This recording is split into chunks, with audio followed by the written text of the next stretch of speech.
ভারত বাংলাদেশ সীমান্তে সর্বোচ্চ সতর্কতামূলক নিরাপত্তা ব্যবস্থা জোরদার করেছে বিএসএফ।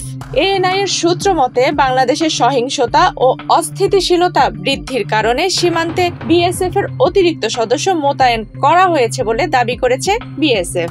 এমতাবস্থায় যে কোনো ধরনের অনাকাঙ্ক্ষিত পরিস্থিতি রোধে সীমান্তে সতর্ক রয়েছে বর্ডার গার্ড বাংলাদেশও। Double million offer, Walton fridge কিনে পেতে পারেন 20 লক্ষ টাকা, রয়েছে কোটি কোটি টাকার নিশ্চিত উপহার।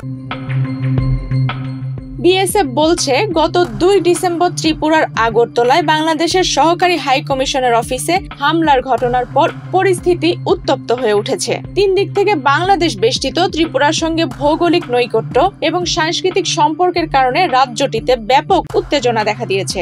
এমন পরিস্থিতিতে ভারতীয় কর্তৃপক্ষ বাংলাদেশ সীমান্তে টহল ও নজরদারি জোরদার করেছে। কোনো ধরনের অপ্রীতিকর ঘটনা যাতে না ঘটে সেজন্য বিএসএফ এর সদস্যদের সীমান্তে উচ্চ সতর্কাবস্থায় থাকার নির্দেশ দেওয়া হয়েছে।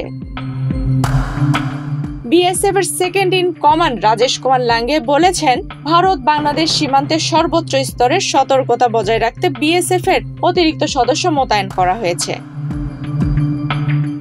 এদিকে ভারতীয় সীমান্ত রক্ষী বাহিনীর এমন তৎপরতার বিপরীতে সতর্ক অবস্থান নিয়েছে বর্ডার গার্ড বাংলাদেশও। বিজিবি সদর দপ্তর থেকে জানিয়েছে, সীমান্তে যে কোনো ধরনের অনাকাঙ্ক্ষিত পরিস্থিতি কিংবা অতৎপরতা রোধে বিজিবি সম্পূর্ণ প্রস্তুত ও সতর্ক রয়েছে।